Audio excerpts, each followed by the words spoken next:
مولاي صل وسلم دائما أبدا على حبيبك خير الخلق كلهم مولاي صل وسلم دائما أبدا على حبيبك خير الخلق كلهم هو الحبيب الذي ترجى شفاعته لكل هول من الأهوال لمقتحم مولاي صل وسلم دائما أبدا على حبيبك خير الخلق كلهم يا ربي بالمصطفى بلغ مقاصدنا واغفر لنا ما مضى يا واسع الكرم. Assalamualaikum warahmatullahi wabarakatuh. Bismillah walhamdulillah, assalatu wassalamu ala rasulillah Sayyidina Muhammad ibn Abdillah wa ala alihi wa sahbihi wa man walah, la hawla wa la quwata illa billah, ma ba'du. Nawayna at-ta'alluma wa at-ta'lim wa at-tadhakkura wa at-tadhkir wa an-naf'a wal intifa'a wal ifadata wal istifadah والحث على تمسك بكتاب الله وسنة رسوله والدعاء إلى الهدى والدلالة على الخير وابتغاء وجه الله مرضاته وقربه وثوابه سبحانه وتعالى إلى حضرة النبي المصطفى محمد صلى الله عليه وسلم. الفاتحة. أعوذ بالله من الشيطان الرجيم. بسم الله الرحمن الرحيم. الحمد لله رب العالمين الرحمن الرحيم مالك يوم الدين. إياك نعبد وإياك نستعين. اهدنا الصراط المستقيم صراط الذين أنعمت عليهم غير المغضوب عليهم ولا الضالين. آمين. Para jamaah, Bapak Ibu yang dirahmati oleh Allah, alhamdulillah pada kesempatan pagi ini kita masih diberikan kesehatan oleh Allah, masih diberikan kesempatan untuk bisa sholat subuh berjamaah, juga bisa ikut ngaji bareng. Mudah-mudahan kita semuanya istiqomah, amin ya rabbal alamin. Dan berkah dari sholat berjamaah serta ngaji ini mudah-mudahan qabul hajat-hajat kita semuanya, amin ya rabbal alamin. Para jamaah, Bapak Ibu yang dirahmati oleh Allah, pembahasan kita pada kesempatan pagi ini adalah STMJ. Apa STMJ?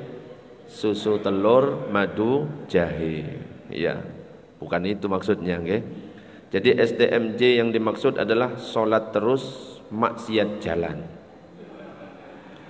Bukan susu, telur, madu, jahe, itu nanti ya, malam. Kalau ini sholat terus maksiat jalan. Dan fenomena STMJ atau sholat terus maksiat jalan itu sering kita temui dalam kehidupan bermasyarakat. Bahkan kadang-kadang ya kita alami sendiri. Ada orang yang rajin sholat sampai jidatnya hitam, tapi kadang-kadang masih ada yang suka berkata kotor, masih ada yang suka menghujat orang lain, masih ada orang yang suka ghibah padahal sholatnya rajin. Ada yang merasa lebih mulia daripada orang lain, merasa dirinya paling sunnah, yang lain bid'ah. Nah itu bahaya kalau kayak gitu. Lantas apakah sudah bisa dikatakan benar soal sholatnya kalau misalkan seperti itu kejadiannya? Sedangkan dalam Al-Quran kan sudah jelas, inna sholata tanha 'anil fahsya'i wal munkar. Salat ini bisa mencegah dari perbuatan keji dan mungkar. Gak mungkin ayatnya yang salah, gak mungkin firman Allah yang salah, gak mungkin Al-Quran yang salah. Karena kalau Al-Quran sudah jelas, dzalikal kitabu la raiba fihi hudal lil muttaqin, gak ada keraguan. Tapi yang jadi masalah sekarang ini modelnya seperti itu. Ya, sampai rajinnya sholatnya itu rajin banget. Tapi masalah akhlak itu masih kurang. Merasa dirinya paling mulia, lah bahaya kalau kayak gini ini. Karena Nabi sudah mengingatkan, la yadkhulul jannah man kana fi qalbihi mithqalu dzarratin min kibrin. Gak akan masuk surga kalau ada orang dalam hatinya merasa lebih baik daripada orang lain, sombong meskipun hanya sebesar biji sawi. Makanya kalau kita lihat dalam Al-Quran surat Al-Ankabut, wa aqimis sholata innas sholata tanha 'anil fahsya'i wal munkar. Sesungguhnya solat itu mencegah dari perbuatan keji dan mungkar. Jadi kalau misalkan solat yang kita lakukan tidak bisa mencegah kita dari kemungkaran, berarti yang bermasalah bukan ayatnya, bukan Al-Qur'annya, bukan firman Allahnya. Berarti yang ada masalah adalah solat kita.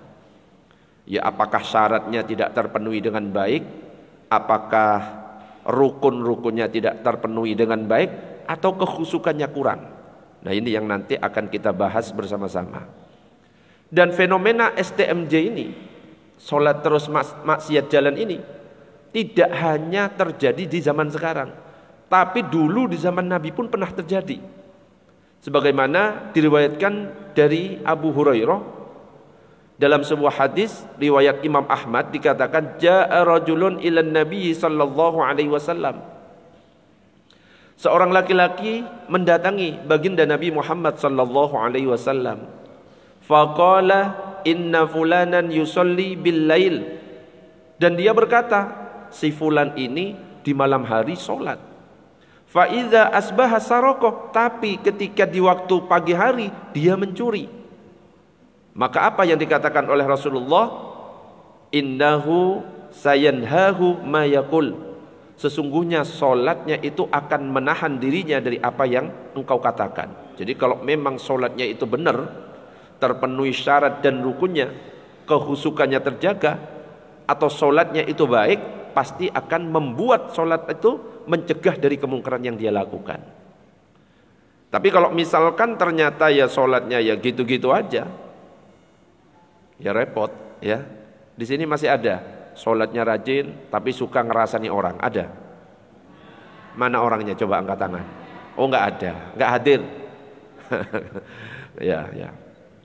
Jadi ada hadis lagi yang berbunyi seperti ini. Ara'aitum law anna naharan bi babi ahadikum yaghtasilu fihi kulla yaumin khamsan.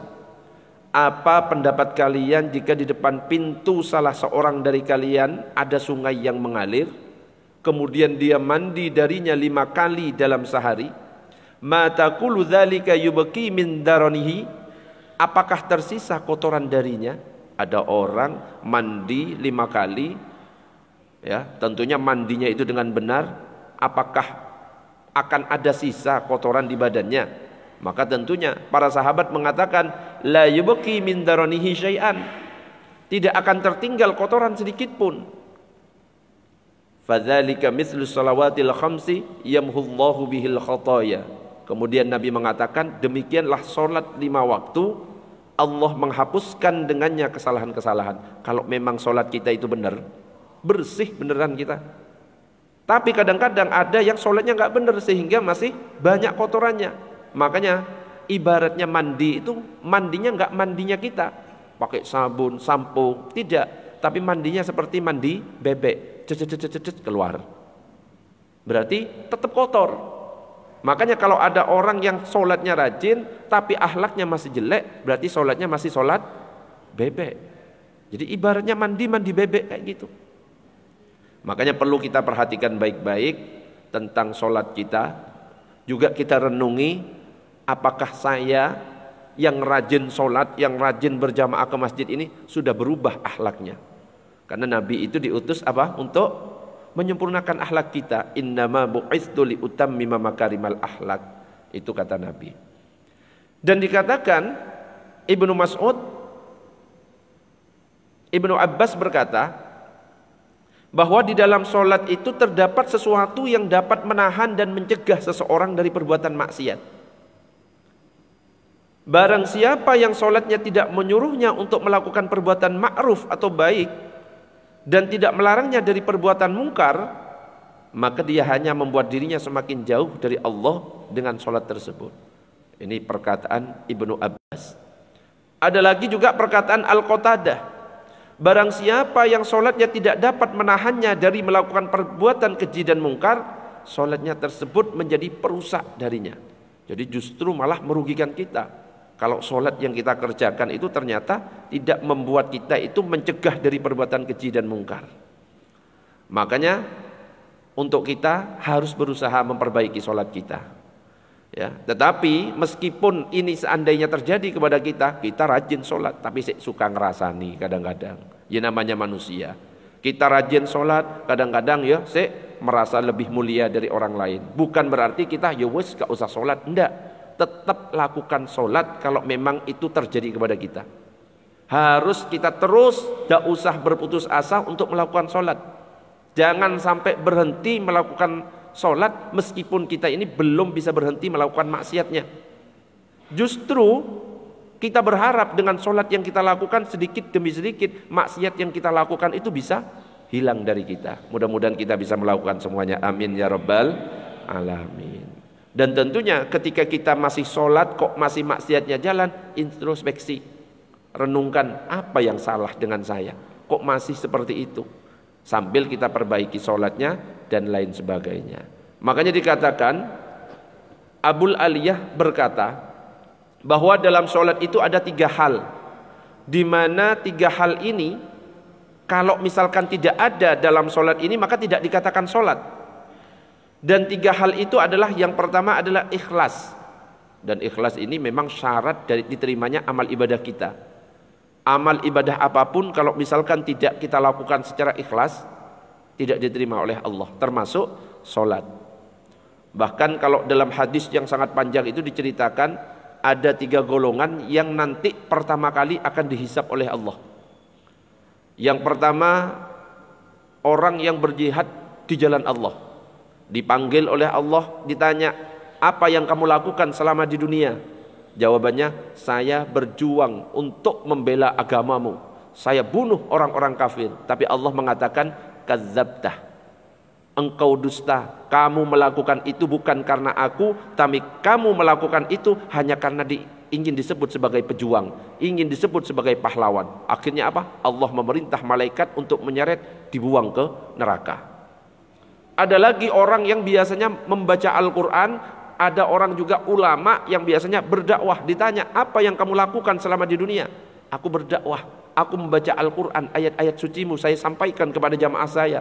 Tapi apa yang dikatakan Allah? Kadzabtah, kamu dusta, kamu bohong.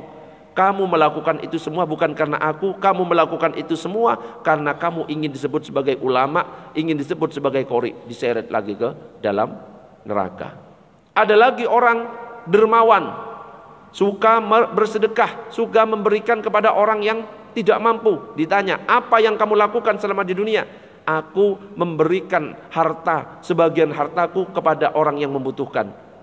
Dan itu aku lakukan karenamu ya Allah. Tapi apa yang dikatakan? Kamu dusta.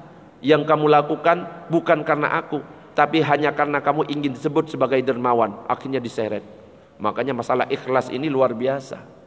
Sholat meskipun semirip Nabi, selama yang dikerjakan oleh Nabi, bacaannya sudah mirip dengan Nabi, kalau tidak ikhlas semuanya sia-sia. Ada infak, misalkan kota infak jalan, terus kita masukkan ke dalam kota infak, tangan ditutup, itu ikhlas atau tidak?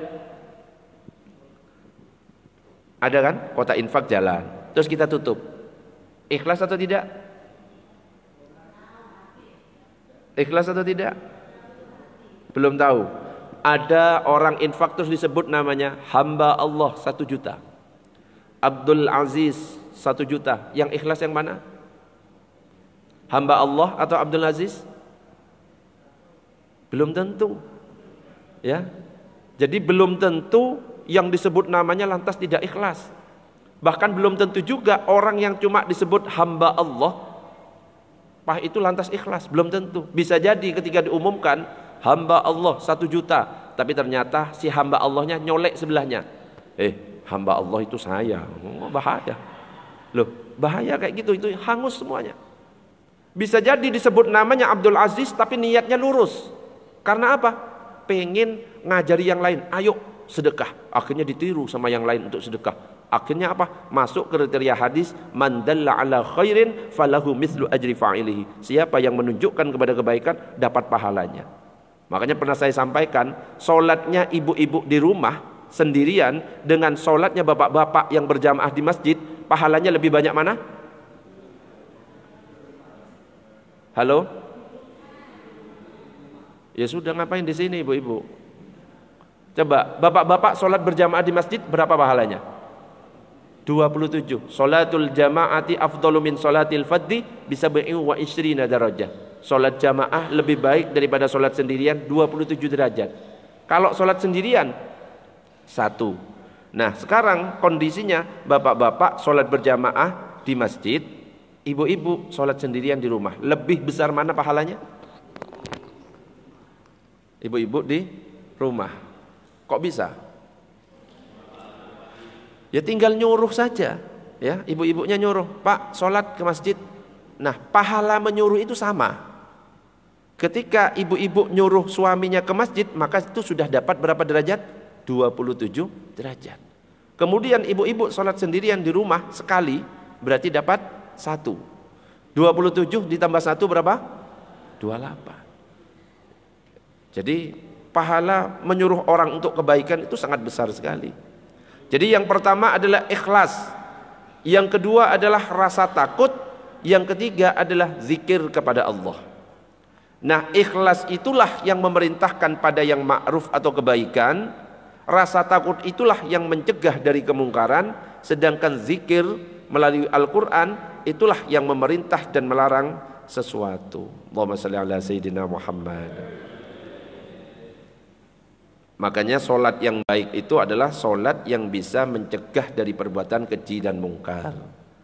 Dan ini yang harus kita bentuk. Makanya kita perbaiki mulai dari syarat harus kita penuhi, wudhunya harus benar. Terus rukunnya, baik rukun qauli, rukun fi'li, rukun qalbi itu harus benar. Kalau rukun qalbi contohnya hati, niat. Rukun fi'li contohnya ketika berdiri, rukuk, sujud. Rukun qauli contohnya ketika membaca Al-Fatihah, membaca tasyahud dan lain sebagainya, itu harus dipenuhi semuanya. Dan tentunya juga kehusukan kita juga harus kita latih. Meskipun husuk itu mudah diucapkan tapi susah untuk dipraktikkan. Ya, salatnya ya nggak usah ngebut-ngebut, biasa saja. Tapi masalahnya kalau salat tarawih yang kita cari itu yang sing cepet, kelamaan itu malah ditinggal jamaah. Sing cepet itu biasanya jadi idola. Wah, iki imam idola ini, imam dambaan, sing cepet itu. Ya, salatnya jangan ngebut. Dalam Al-Quran itu surat Al-Mu'minun dikatakan qad aflahal mu'minun alladzina hum fi salatihim khashi'un.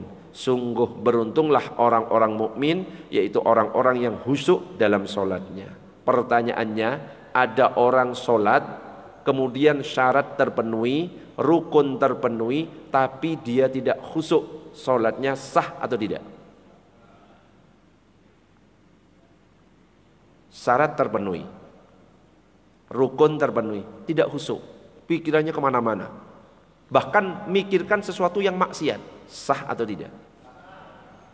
Kok bisa sah? Hah? Khusyuk termasuk rukun atau tidak? Kalau Imam Ghazali mengatakan rukun itu. Kalau Imam Ghazali itu ketat ya. Tapi kalau kita itu nggak bisa, kalau ngikut Imam Ghazali itu nggak bisa. Ya dikit-dikit salah, dikit-dikit salah. Apalagi kalau kita baca kitab Bidayatul Hidayah, kayaknya salah semua apa yang kita lakukan itu. Nah, tapi kalau kita, ini yang kita ikuti. Dalam Syarah Al-Mahalli dikatakan wa yusannul khusyu'u, disunnahkan khusyuk. Jadi khusyuk itu hukumnya sunnah. Qala Allah Ta'ala, sebagaimana Allah berfirman, qad aflahal mu'minun alladzina hum fi salatihim khashi'un. Sungguh mendapat kemenanganlah orang-orang yang beriman di mana mereka dalam salatnya dalam keadaan khusyuk. Wa tadabburul qiraati ay ta'ammuluha, dan juga disunnahkan kita memikirkan makna bacaannya. Jadi khusyuk itu hukumnya sunnah, dan para ulama itu sepakat bahwa khusyuk itu hanya kesunahan. Ya, dikatakan fa ajma'al ulama ala istihbabil khusyuk wal khudu' fi shalah. Para ulama sepakat tentang anjuran atau kesunahan khusyuk dan khudu', tunduk hati dalam sholat. Makanya ada orang yang sholat syarat terpenuhi, rukun terpenuhi, tapi hanya gugur kewajiban, pahalanya kosong, ada. Orang yang sholat tidak sepenuhnya mendapatkan pasti 100%. Jadi beda-beda tiap orang itu. Ada yang pulang dapat 100%, ada yang pulang cuma dapat setengah, ada yang pulang cuma dapat seperempat, ada yang pulang dapat sepertiga. Itu tergantung kehusukannya. Nah, luar biasanya orang yang sholat berjamaah saling melengkapi antara jamaah yang satu dengan jamaah yang lain. Ada yang gak husuk di rukuknya, tapi sebelahnya husuk, dilengkapi. Makanya keutamaan orang yang sholat berjamaah kemungkinan besar untuk diterimanya lebih besar daripada orang yang sholat sendirian. Ibaratnya kalau ada air satu gelas, saya teteskan air kencing satu tetes saja, air satu gelas itu suci apa najis? Najis. Kok suci sih? Ada air satu gelas, diteteskan kencing satu tetes, suci apa najis? Lah pertanyaannya, ini ada 200 gelas terpisah-pisah, tak tetesin semuanya air kencing, najis semuanya. Terus kemudian saya jadikan satu, ternyata 2 kullah lebih. Ternyata ketika bergabung semuanya itu tidak terlihat warna, bau dan rasanya. Pertanyaannya, air yang terkumpul dari yang najis tadi, suci apa najis sekarang? Bisa berubah jadi suci. Air mustakmal saja ketika berkumpul jadi satu, melebihi 2 kullah atau lebih, itu bisa berubah menjadi suci. Nah, begitu juga gambaran orang yang sholat. Orang yang sholat bisa saling melengkapi, bisa jadi malah kemungkinan besar untuk diterimanya lebih besar daripada yang lain. Allahumma shalli ala sayyidina Muhammad. Jadi para ulama semuanya menyampaikan bahwa khusyuk dalam sholat itu hukumnya adalah sunnah. Nah, ini jangan sampai seperti ini. Nonton TV khusyuk, main internet khusyuk, makan bakso khusyuk, telepon si dia khusyuk. Satu-satunya yang tidak khusyuk cuma satu, sholat. Nah, ini repot ini. Ya, ngerasani orang khusyuk. Waduh, repot ini. Nah, sekarang kita masuk ke tips meraih sholat khusyuk itu seperti apa. Tapi sebelum masuk ke tipsnya, ada pertanyaan sampai di sini. Itu dari baru muqaddimah. Monggo kalau ada pertanyaan silahkan.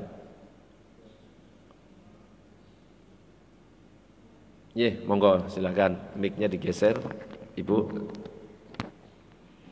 Mic.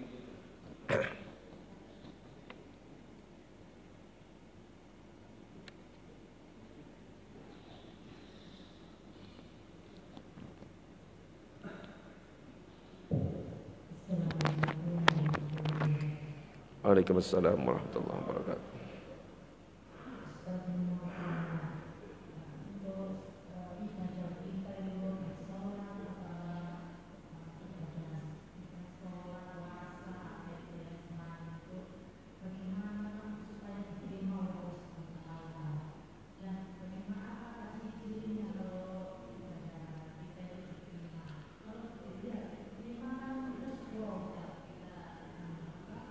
Apa mus pro itu?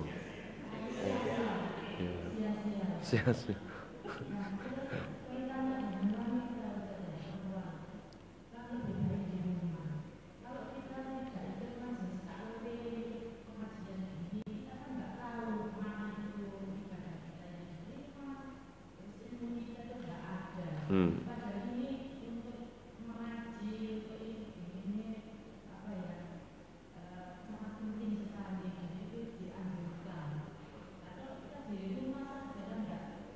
Nggak tahu ya.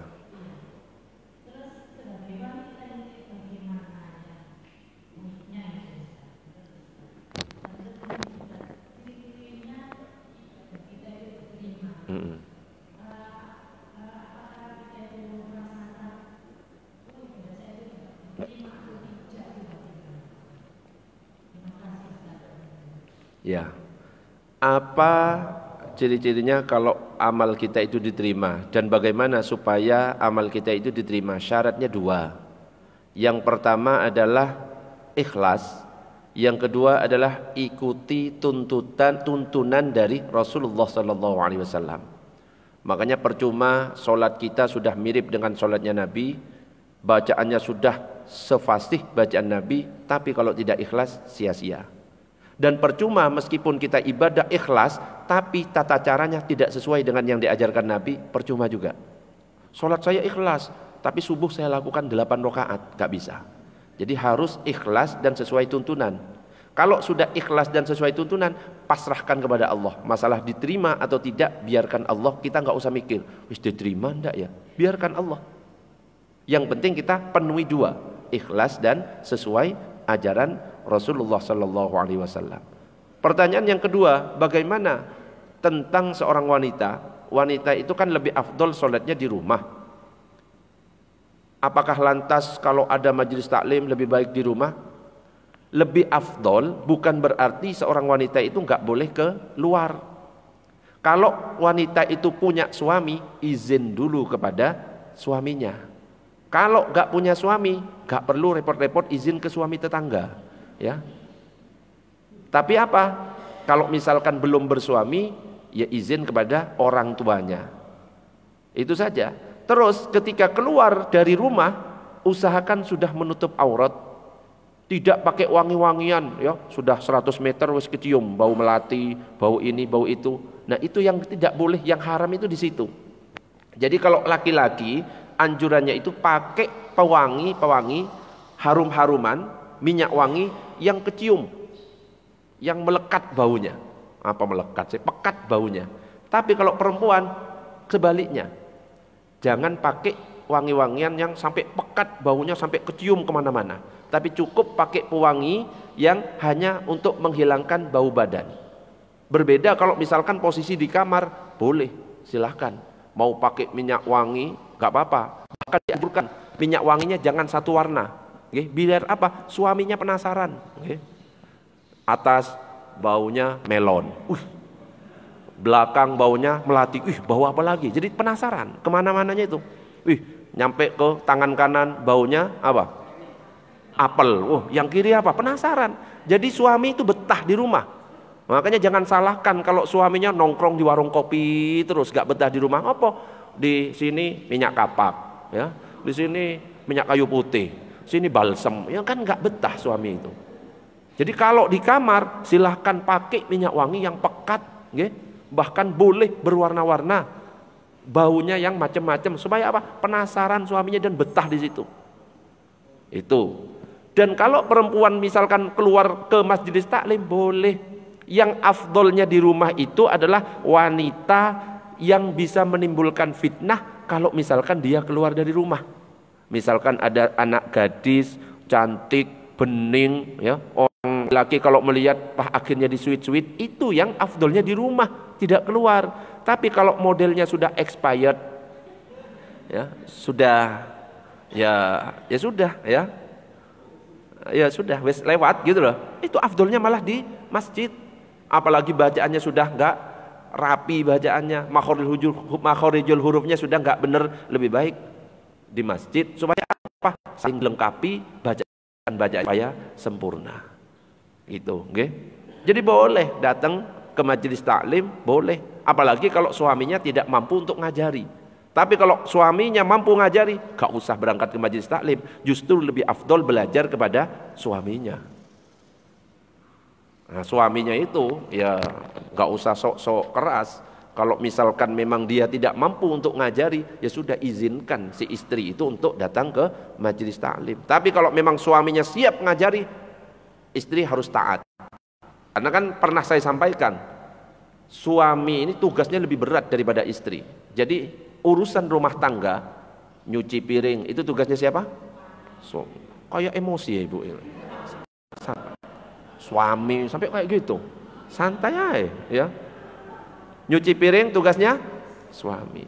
Nyuci mobil tugasnya, nyapu tugasnya suami. Nyetrika tugasnya, masak tugasnya, itu suami semuanya.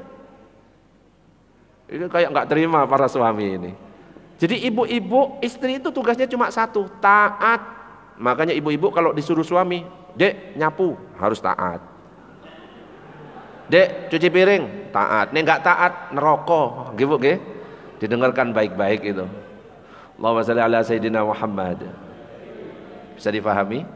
Ada pertanyaan? Monggo, yang lain.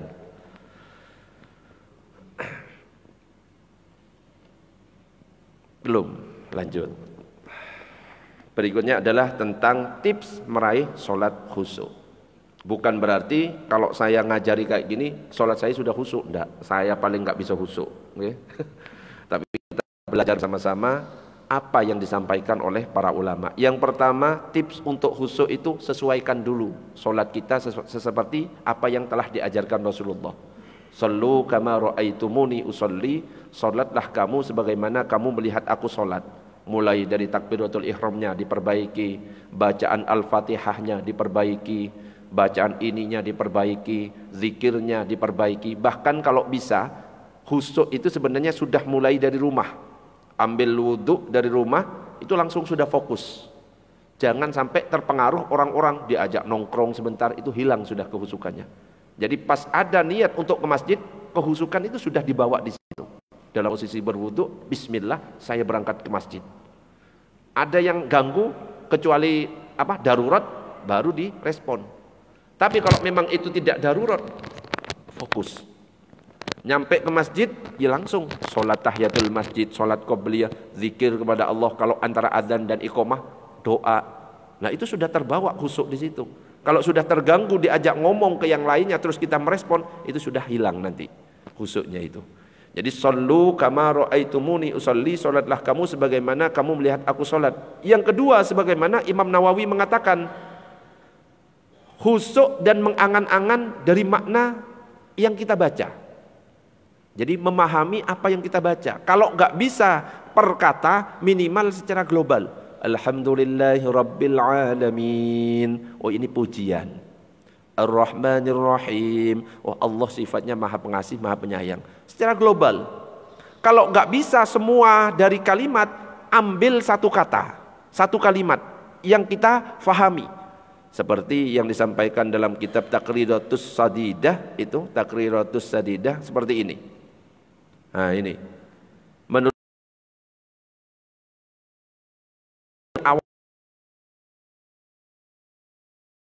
harus mengusahakan tetap khusyuk pada 3 tempat di bawah ini. Pada saat membaca wajjahtu, wajahiyah, minimal kita faham maknanya apa. Kalau nggak faham, satu full dari doa iftitah.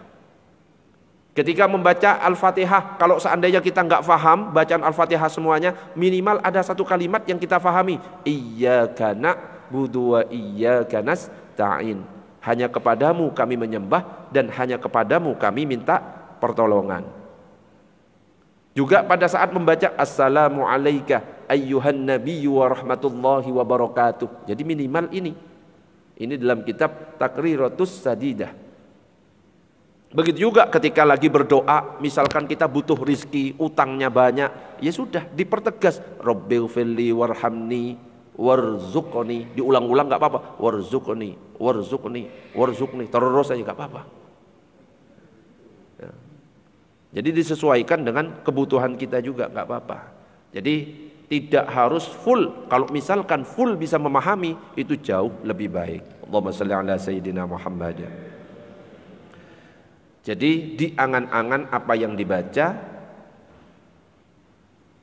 Sampai mana tadi? Nah ini. Terus berikutnya kata para ulama, nah ini, bila saat itu kita itu membaca ayat tentang ancaman, maka muncul rasa takut. Tapi masalahnya kan nggak paham yang kita baca. Ya itu repot. Ketika muncul surga misalkan ya, janji Allah tentang kebahagiaan, ya sudah, tunjukkan rasa senang kita dan harapan kita untuk mendapatkannya. Nah, yang repot itu ya masalahnya kita nggak paham. Dan juga usahakan kita membantu diri kita untuk khusyuk dan orang lain untuk khusyuk. Mulai dari pakaian yang kita pakai, usahakan polos, tidak usah ada tulisannya, okay? Karena yang terganggu itu yang di belakangnya. Ya, ada tulisannya raimu kayak bedes. Akhirnya kebaca, kan emosi, bukan khusyuk yang didapatkan. Masalah pakai peci itu juga penting, gak usah ditiru yang di YouTube panjang ya. Akhirnya ketika sujud rukuk nyantol ke pantatnya orang, itu menghilangkan khusyuknya orang. Sesuaikan pakai peci itu. Misalkan kepala itu ukuran 9, ya sudah ukuran 9. Kepala ukuran 9, ukuran 1. Akhirnya nongkrong, orang-orang ngelihat, lapo iki wis agak lain wong iki. Hilang khusyuknya orang. Kepala ukuran 3 pakai kopiah atau peci ukuran 9, ya kayak helm. Loh, itu bisa menghilangkan kehusukan semuanya. Salat misalkan salat Idul Adha atau Idul Fitri sampai keluar, terus kita pakai koran. Kalau bisa korannya ditutup dengan sejadah. Ya. Kenapa? Bisa menghilangkan kehusukan kita, apalagi beritanya membuat penasaran. Satu wanita diperkosa 5 orang. Dibaca akhirnya, hilang kehusukan. Jadi kita kalau bisa bantu diri kita dan orang lain untuk khusyuk. Dan juga cara khusyuk, tenang badan kita itu, jangan banyak gerak. Allahu Akbar, wes tenang. Ya, enggak usah aneh-aneh. Ya, takbiratul ihram sampai diputar. Allahu Akbar. Ada yang seperti itu? Ada? Gak usah, biasa aja. Nabi nggak diputar ya. Apalagi dijilat, dicelupin, nggak pakai. Biasa aja. Allahu Akbar. Ya seperti yang saya sampaikan, shollu kama ra'aitumuni usolli. Salatlah sebagaimana yang dilakukan oleh baginda Nabi Muhammad SAW. Tidak usah banyak gerakan. Makanya kan diatur kalau dalam mazhab kita, mazhab Syafi'i, garuk saja ketika gatal, ada aturannya. Gak boleh 3 gerakan atau lebih. Ya, cara garuk itu bisa dengan 2 cara. Cara pertama, ini gatal, langsung 1 ceretan, seret balik. Nah kalau sudah balik ke tempatnya, itu kalau gatal lagi dihitung dari awal lagi. 1, 2, balik, gak sampai 3. Atau gerakan itu ada 2. Gerakan besar, ini kalau gerakan besar, lengannya ikut gerak. Ada gerakan kecil ini jari. Jadi yang dihitung 1, 2, 3 itu gerakan besar. Makanya kalau ada orang sholat, garuk sini, terus garuk sini, itu sudah batal. Karena gerakannya sudah lebih dari 3. Tapi kalau gerakan kecil tidak. Makanya kalau misalkan ini gatal, biar nggak bolak-balik kayak tadi, seret, balik lagi, seret, biar nggak seperti ini, boleh ini ditahankan di jidat kita, terus garuk. Nah, kalau gerakan kecil meskipun sampai 1000 kali, tidak membatalkan. Begitu juga kalau misalkan kita flu, meler misalkan, boleh kita bersihkan. Gak apa-apa, siapkan tisunya, meler, ya. Jangan dibiarkan lewat sampai di bibir, apalagi sampai digini kan. Itu ya repot. Ya nggak mengenyangkan, batal sholat kita. Kalau misalkan sampai ketelan. Jadi nggak apa-apa. Tapi apa? Kita cicil, jangan sampai 3 gerakan atau lebih.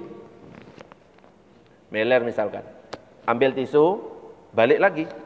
Jadi jangan langsung seret, gini-gini, itu batal. Ambil tisu, balik ke hitungan, diulangi dari awal lagi. Tisunya diginikan, balik lagi. Simpen lagi ke kantong.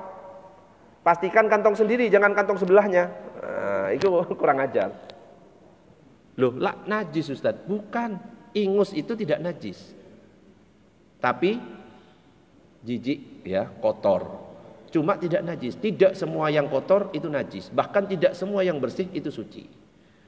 Allahumma shalli ala sayyidina Muhammad. Juga dikatakan salah satu cara yang bisa diterapkan dalam kaitannya dengan khusyuk adalah menyadari bahwa orang yang sedang sholat ini berhadapan langsung dengan Allah Subhanahu wa taala. Ibaratnya kita bekerja, di depan kita itu ada bos, khusyuk. Sok keren ya. Sok apa? Wes sok rajin pokoknya. Itu salah satunya, ini kata para ulama. Dan juga melihat ke arah tempat sujud. Usahakan tidak merem. Kalau merem tanpa uzur, hukumnya makruh. Sholat sambil merem tanpa uzur, makruh hukumnya. Yang sunnah itu menghadapkan ke tempat sujud. Kecuali terganggu dengan yang ada di sekitar kita. Ada tulisan, malah nggak khusyuk, merem itu nggak apa-apa. Dan juga kesimpulan dari keseluruhan dari kata-kata ulama tadi, yang pertama, khusyuk adalah hadirnya hati, tenangnya anggota badan orang yang sedang sholat. Yang kedua, ulama menegaskan status khusyuk dalam sholat itu adalah sunnah atau anjuran, bukan kewajiban. Dan yang ketiga, ada beberapa tips dari para ulama untuk bisa mencapai kondisi khusyuk di saat sholat. Salah satunya adalah dengan berusaha menyadari bahwa kita ini sedang berhadapan dengan Allah. Dan banyak tambahan-tambahan lagi tentang khusyuk itu, misalkan ketika kita mau sholat kok sudah siap makanan, makan dulu atau sholat? Makan dulu. Ya supaya apa? Ketika sholat tidak justru ingat makanan. Lebih baik kita makan ingat sholat daripada sholat ingat makan. Makanya Nabi mengatakan, idza hadaral asya wa uqimatis shalah fabda'u bil asya. Jika makan malam telah siap dan iqamah sholat telah dikumandangkan, makan dulu baru sholat. Dan juga ini, tidak sempurna sholat seorang di hadapan makanan, juga tidak sempurna dengan menahan sesuatu dari kubul atau dubur. Kalau sakit perut jangan ditahan. Kalau pengen ngentut buang angin dulu, wudhu sholat ya. Itu mengurangi kehusukan kita, hukumnya makruh ya, ngempet itu. Jadi orangnya nggak fokus jadinya ke sholatnya, justru fokusnya ke ngempetnya itu. Itu pun wis ngempet dengan susah payah, saya keluar, cute. Nah itu. Nah itu meskipun keluarnya dikit, nggak bersuara ataupun bersuara, itu batal semuanya. Namanya kentut, pernah saya jelaskan, ada 4 jenis. Yang pertama, ada yang suaranya besar, gak ada baunya, ya, menang suara, ya, itu apa? Kentut sejuta umat. Ada yang gak ada suaranya, tapi langsung tiba-tiba bau. Ini kentut yang menyakitkan hati sebelahnya. Yang ketiga, ada kentut wis diempet, sik keluar. Yang kelima ini yang keempat ini yang paling bahaya. Kentut ekstrim, suaranya nyaring, keras, baunya busuk, ya. Ketika diteliti kok bisa baunya busuk, ternyata setelah kentut itu ada yang ngikuti. Dalam bahasa Mandarinnya itu adalah kecirit. Nah itu ya, itu semuanya membatalkan itu. Loh, itu dibahas dalam masalah fikih. Loh Ustadz kok bahasanya kayak gitu? Dibahas itu dalam masalah fikih. Kalau pernah baca, jenis kentut apapun, baik bersuara ataupun tidak bersuara, baik ada yang ikut ampas-ampasnya ataupun tidak ikut ampas-ampasnya, tetap membatalkan wudhu kita. Allahumma sholli ala sayyidina Muhammad. Oke, sebelum dilanjutkan, ada pertanyaan sampai di sini? Monggo. Oke, monggo silakan digeser ke belakang mic-nya.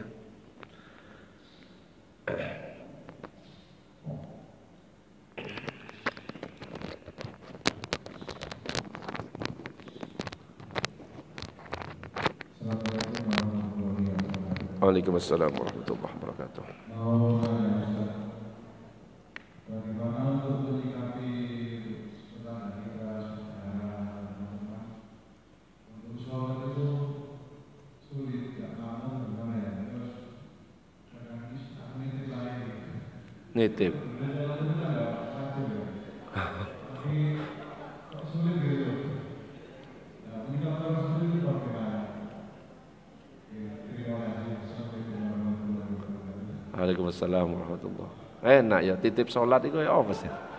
Kayak kuliah ya titip absen ya. Ayo sholat, yo wis tak titip ae ngono ya. Lah hati-hati, orang meninggalkan sholat itu kemungkinan orang yang meninggalkan sholat cuma 2. Yang pertama kafir, yang kedua fasik. Orang yang meninggalkan sholat kemungkinannya cuma dua. Kalau nggak kafir, fasik.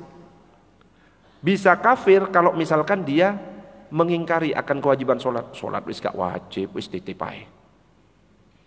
Gak wajib, saya wis nyampe hati saya. Murtad itu dan kafir. Kalau misalkan dia tidak bertaubat, ya, kata para ulama, ketika dia mati gak perlu dimandikan, gak perlu dikafani, gak perlu disolati. Kalau sampai mengingkari kewajiban solat. Yang kedua, kalau misalkan dia tidak solat karena males, tapi dia tahu solat itu wajib, cuma saya sibuk. Tetap meyakini akan kewajiban solat, cuma dia males. Itu hukumnya fasik, dosa besar. Kalau nggak bertobat, ya akan disiksa nanti oleh Allah di akhirat.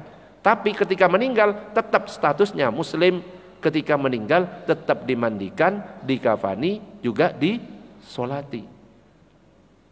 Makanya hati-hati kalau misalkan masalah solat itu jangan dibuat mainan.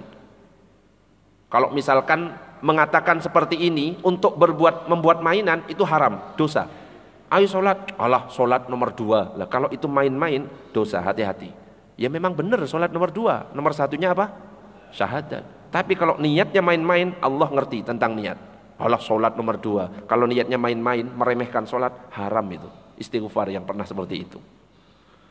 Ya memang sholat nomor 2, satunya syahadat. Tapi bukan untuk dibuat main-main kalimat seperti itu.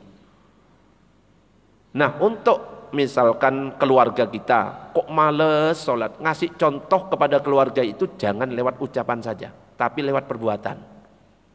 Ya, orang tua pengen anaknya sholat, ayo sholat, cuma ngomong tok. Terus orang tuanya habis itu baca koran, ngerokok, ya gak bisa. Tapi tunjukkan dengan perbuatan. Nyuruh anak sholat langsung pakai, sudah siap berangkat, ayo sholat, ikut itu. Atau biasakan setiap hari anak kita itu melihat kita berangkat ke masjid, akan terbiasa ngikut nanti. Begitu juga dengan teman kita. Nah, kalau teman kita ya kita nggak punya hak maksa masalahnya. Ya, tapi tugas kita cuma ngajak saja. Kalau kita sudah ngajak, ya sudah selesai tugas kita. Masalah dia ikut atau tidak, ya sudah terserah dia.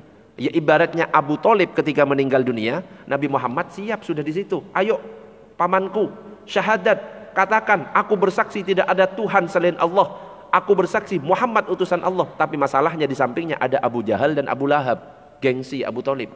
Memang Abu Thalib itu mengatakan aku bersaksi tidak ada Tuhan selain Allah. Tapi lanjutannya itu beda.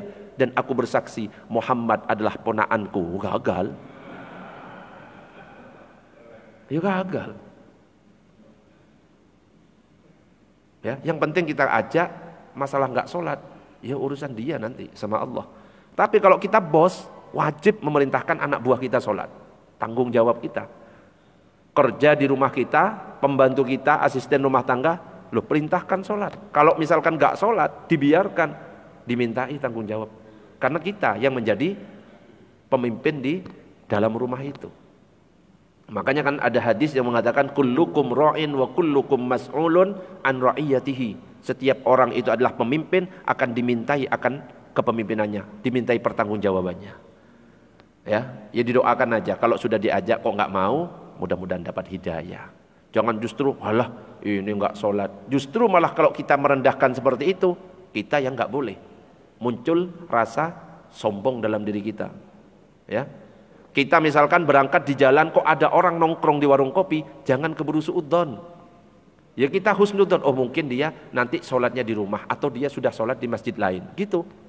Makanya kalau dalam kitab Nasoihul Ibad dikatakan, kalau melihat orang lain, jangan sampai merasa mulia dari orang lain itu. Melihat anak kecil, anggap anak kecil itu lebih mulia dari kita. Anak kecil belum punya dosa, kita dosanya banyak. Melihat orang yang lebih tua, anggap orang yang lebih tua dari kita itu lebih mulia daripada kita. Dia beramalnya sudah lebih banyak daripada kita. Bahkan melihat orang kafir, anggap orang kafir itu lebih mulia daripada kita. Bisa jadi orang kafir ketika meninggal dapat hidayah, matinya husnul khotimah, mati dalam keadaan Islam. Kita yang sok istiqomah, tiba-tiba dicabut hidayahnya, matinya su'ul khotimah. Na'udzubillah min dzalik. Makanya berat kalau masalah merasa mulia itu. Nah sekarang ini zamannya merasa paling sunnah, merasa mulia, dianggap orang lain bid'ah dan lain sebagainya. Hati-hati, gak sadar bahwa itu justru yang bisa menjerumuskan ke dalam neraka. Allahumma shalli ala sayyidina Muhammad. Ada pertanyaan yang lain? Monggo silakan. Monggo Mbak, silakan Mbak.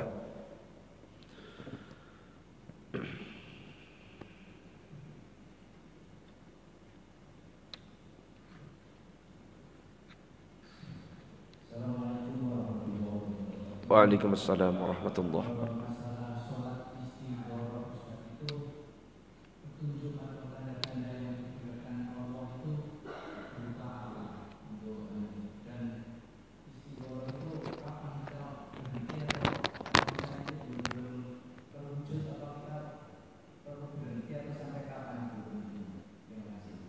Ya, tentang sholat istikharah.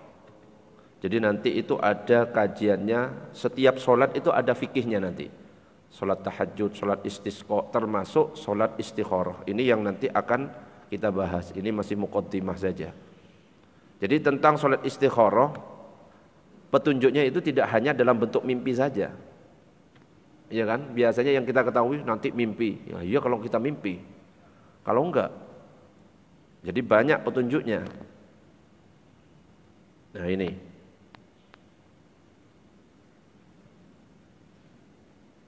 Ada keterangan nanti di sini. Nah, kapan kita dianjurkan sholat istikharah itu? Jadi sholat istikharah bisa kita lakukan kapan saja dilarang.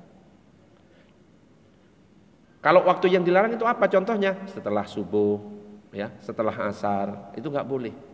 Jadi sholat istikharah sebenarnya boleh dilakukan siang atau malam, tapi yang paling afdol dilakukan di malam hari, di sepertiga malam, karena di situ waktu mustajab juga untuk berdoa. Dan Imam Nawawi menyebutkan sebelum melakukan istikharah lebih didahulukan istisyarah. Istisyarah itu artinya konsultasi.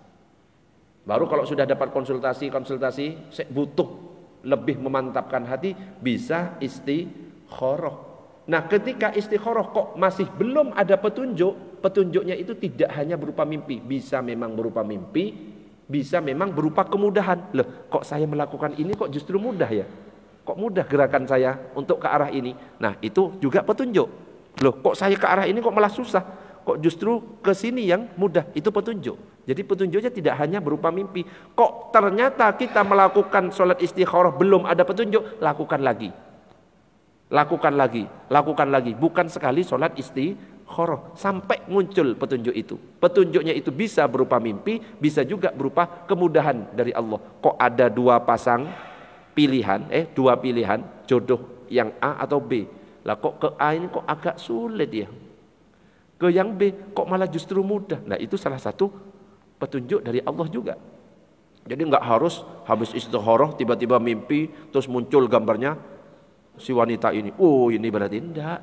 Lah emangnya siapa kita? Enggak kayak gitu. Nah ini nanti akan dibahas lebih detail bab fikih istikharah. Gitu nggih? Nah itu cuma cuplikan saja. Ada pertanyaan yang lain? Enggak ada? Enggak ada? Ini enggak ono ya enggak usah. Allahumma shalli ala sayyidina Muhammad. Yang terakhir sebagai penutup adalah muncul. Nah ini.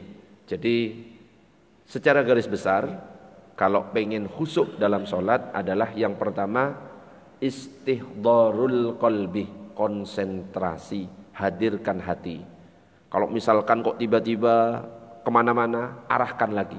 Gak apa-apa, namanya manusia itu ya tetap kesana lagi, arahkan lagi. Kemana-mana lagi, arahkan lagi. Terus usahakan seperti itu. Yang kedua adalah tafahum limaknal kalam, artinya itu difahami. Kalau bisa tiap kalimat difahami itu bagus, kalau nggak bisa minimal perwakilan. Kalau dalam Al-Fatihah, iyyaka na'budu wa iyyaka nasta'in. Kalau doa iftitah, wajjahtu wajhiyya lilladzi fataras sama. Perwakilannya dalam duduk di antara dua sujud, Rabbighfirli, mana yang kita butuhkan, rizki, warzuqni, ya, ampunan, Rabbighfirli, mana yang kita butuhkan, itu yang kita fahami maknanya untuk membantu kita lebih khusyuk. Terus roja wal khauf, harap-harap cemas. Dan yang terakhir, zikrul maut, ngingat mati. Sambil dibayangkan, anggap saja sholat ini adalah sholat terakhir. Kalau kita tahu bahwa sholat ini sholat terakhir, pasti insya Allah akan muncul kehusukan. Anggap juga Allah sedang mengawasi kita. Kalau kita tidak bisa melihat Allah, ketahuilah bahwa Allah itu melihat kita dan mengawasi apa yang kita lakukan. Allahumma shalli ala sayyidina Muhammad.